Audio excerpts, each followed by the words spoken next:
Assalamualaikum warahmatullahi wabarakatuh. Saya Lendra Gelestari, NIM 2162145, mahasiswa STE PGRI Dewantara Jombang. Di sini saya akan menjelaskan flowchart yang telah saya buat. Pada proses penjualan, alurnya di start dengan customer atau yang mengajukan permintaan ke bagian penjualan. Kemudian, dari permintaan pesanan ini, bagian penjualan mengatur dengan detail penawaran harga yang akan didiskusikan bersama dengan customer untuk melakukan adanya negosiasi atas penawaran itu dengan DP atau down payment sebesar 50%. Setelah customer setuju dengan hal tersebut, maka bagian penjualan memeriksa apakah customer itu merupakan pelanggan baru atau pelanggan lama. Jika diperiksa, customer tersebut merupakan pelanggan yang baru, maka bagian penjualan akan otomatis langsung membuatkan surat pesanan penjualan. Tetapi jika dia merupakan pelanggan lama, maka bagian penjualan harus memeriksa apakah customer ini memiliki tagihan yang belum dibayarkan atau diselesaikan. Apabila customer tersebut memiliki tagihan yang belum dibayarkan, maka tagihan itu akan ditambahkan ke dalam surat pesanan penjualan dan kemudian surat tersebut diserahkan ke customer, yang mana surat itu akan ditandatangani serta diberi stempel. Customer melakukan pembayaran DP yang kemudian ini menghasilkan kontrak penjualan disertai dengan bukti bayar yang diserahkan ke bagian penjualan. Bagian penjualan akan mengirimkan kontrak penjualan ke kepala produksi serta akuntan melalui email yang kemudian untuk dapat diarsipkan. Tim penjualan mengecek ketersediaan bahan baku untuk memproduksi pesanan. Apabila pesanan ini ada desain grafis, maka tim penjualan harus bekerja sama dengan customer untuk menyelesaikan desain tersebut.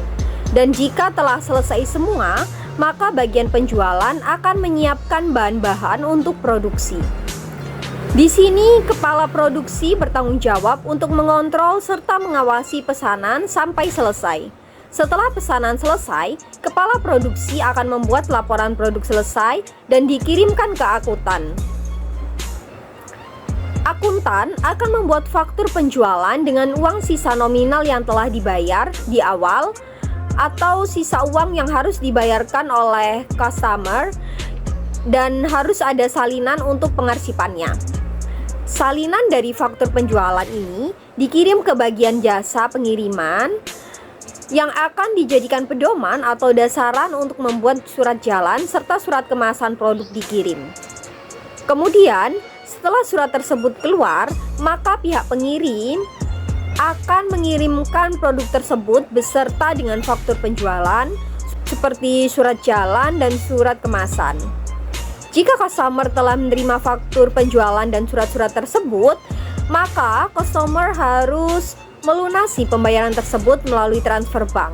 Bukti dari transfer bank itu dikirimkan ke akuntan yang nantinya akan dicatat ke jurnal arus kas.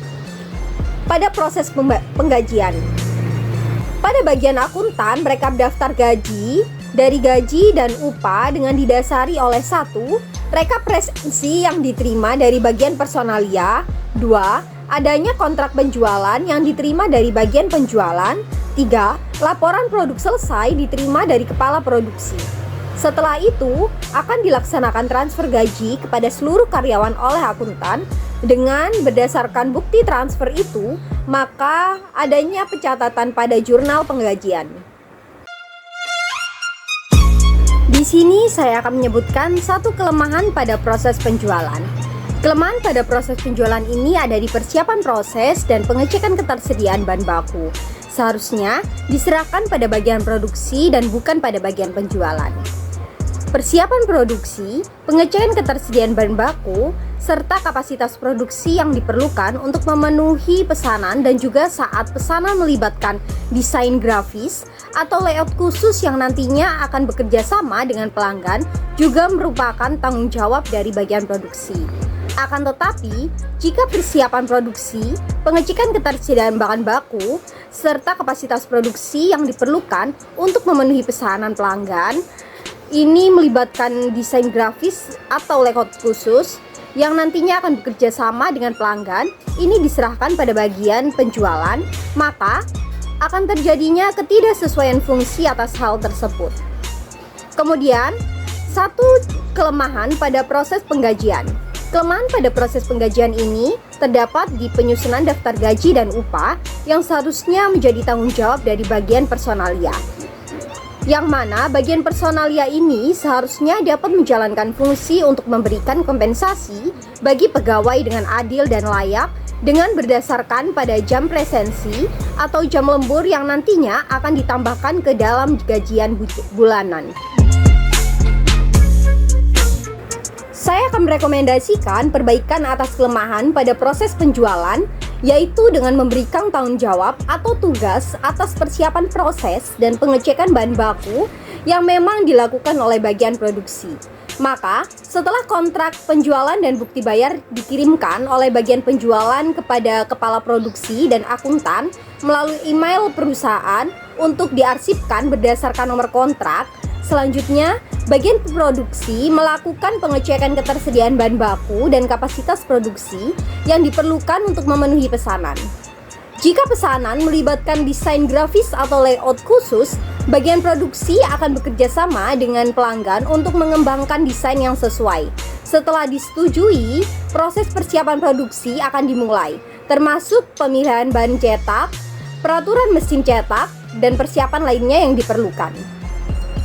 Saya juga akan merekomendasikan perbaikan atas kelemahan pada proses penggajian, yaitu dengan memberikan tanggung jawab atau tugas dalam penyusunan daftar gaji dan upah yang memang seharusnya menjadi tanggung jawab bagian personalia, agar bagian personalia dapat mengajukan pembayaran gaji karyawan kepada akuntan dengan didasari oleh daftar gaji dan upah yang telah disusun.